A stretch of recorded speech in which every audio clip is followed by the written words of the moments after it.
आपके सामने प्रश्नावली 6.5 का क्वेश्चन नंबर 1 है। ये त्रिभुज इकाई का है, इकाई त्रिभुज है, यानी त्रिभुज चैप्टर से प्रश्नावली 6.5 का ये क्वेश्चन नंबर 1 है। इस क्वेश्चन नंबर 1 को देखेंगे किस प्रकार से हम इनको हल कर सकते हैं। क्या कह रहा है, कुछ त्रिभुजों की भुजाएं नीचे दी गई हैं, यानी कुछ त्रिभुज हैं जिनकी भुजाएं नीचे दी गई हैं। निर्धारित कीजिए कि क्या इनमें से कौन कौन से त्रिभुज समकोण त्रिभुज है, यानी ये बताना है कि इसमें कौन कौन सा त्रिभुज जो है वो समकोण है। इस स्थिति में कर्ण की लंबाई भी लिखिए, यानी ये बताना है कि जो कर्ण होगा उसकी लंबाई कितनी होगी, कर्ण की लंबाई कितनी होगी, ये आपको बताना है। ठीक है, तो बहुत ही आसान है, इसको आप आसानी से हल कर सकते हैं।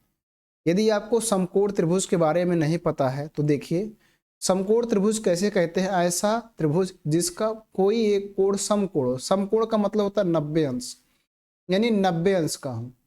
त्रिभुज में 3 कोण होते हैं, उनमें से कोई एक कोण 90 अंश का हो तो उसे हम कहेंगे समकोण त्रिभुज। क्या कहेंगे? समकोण त्रिभुज। जैसे मैंने आपके सामने एक फिगर बनाया, इस तरह से आपको एक समकोण त्रिभुज ऐसे बनाना है, यहाँ पर ऐसे करके इस तरह से बनाया, और ये जो कोण है ये 90 अंश का है। ठीक है, मान लीजिए यहाँ लिखा है ये, यहाँ लिखा है बी और ये लिखा है सी। तो 90 अंश की जो सम्मुख भुजा होती है, 90 अंश की जो सामने की भुजा होती है, वो हमेशा कर्ण होता है। यानी ये वाला जो लाइन है ये कर्ण है, ये क्या है? कर्ण। और जो एक लाइन बिल्कुल जो सीधा खड़ा होता है खंभे की तरह, उसको हम बोलते हैं लंब, ये वाला लंब है। और जो स्थिर होता है, जो नीचे होता है, उसको हम बोलते हैं आधार। क्या बोलते हैं? आधार। ठीक है, तो 90 अंश की सम्मुख भुजा हमेशा कर्ण होगी। जो लाइन सीधा खड़ा होगा, खंभे की बात होगा, उसको हम लंब कहेंगे, और जो क्षैतिज होगा, पट होगा, उसको हम आधार कहेंगे। सबसे जो बड़ी भुजा होती है उसमें कर्ण होती है, कर्ण सबसे बड़ी भुजा होती है। कर्ण जो होती है सबसे बड़ी भुजा होती है, सबसे बड़ी भुजा। ठीक है, कर्ण सबसे बड़ी भुजा होती है। लंब और आधार बराबर भी हो सकते हैं, या कभी लंब बड़ा होगा कभी आधार बड़ा होगा, या कभी आधार बड़ा होगा कभी लंब बड़ा होगा, इनमें कोई भी बड़ा हो सकता है, लेकिन इन दोनों से हमेशा बड़ा कर्ण होगा।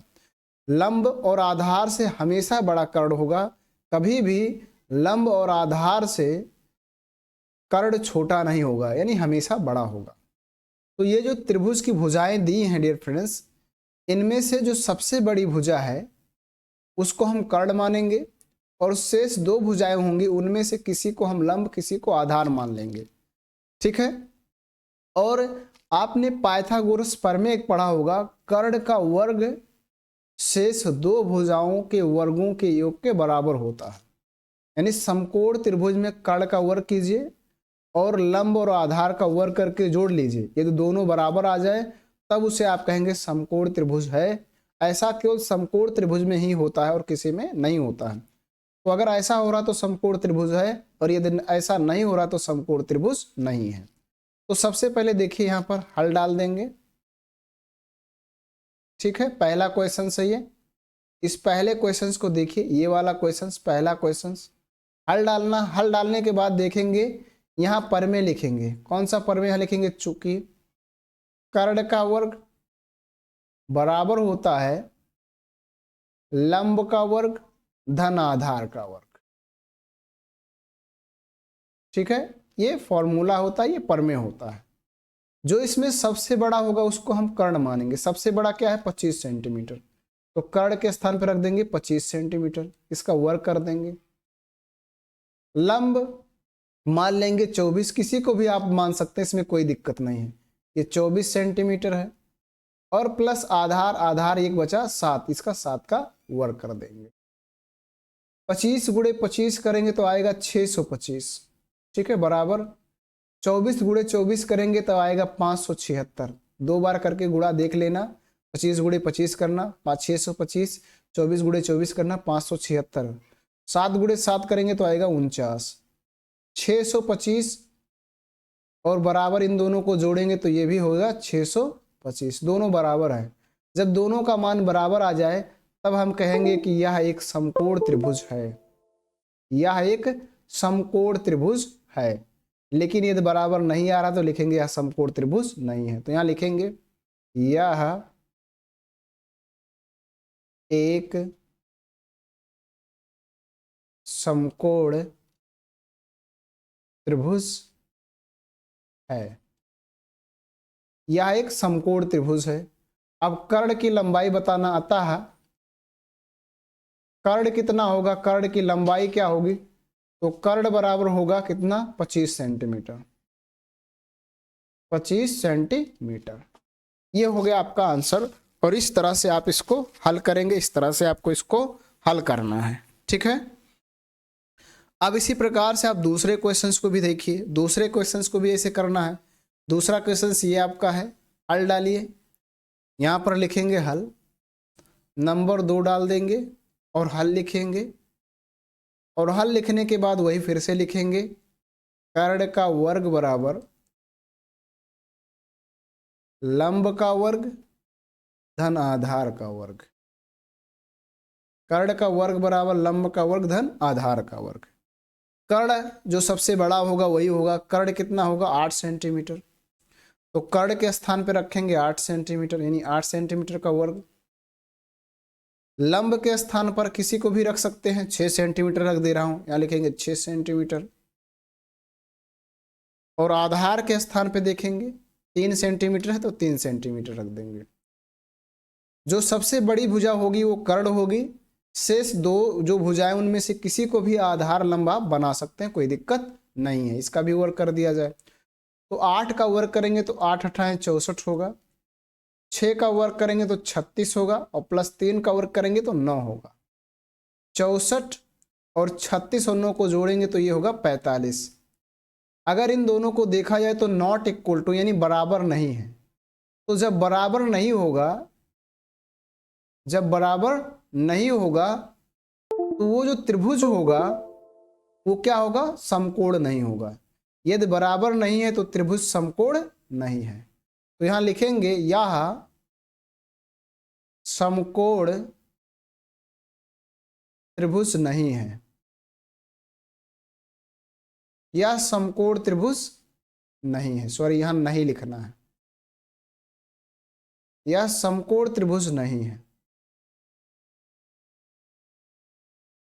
नहीं, ठीक है। तो जब समकोण त्रिभुज नहीं होगा तो कर्ण भी नहीं होगा, ठीक। इसी तरह से आपको तीसरे क्वेश्चंस को कर लेना है, ठीक है।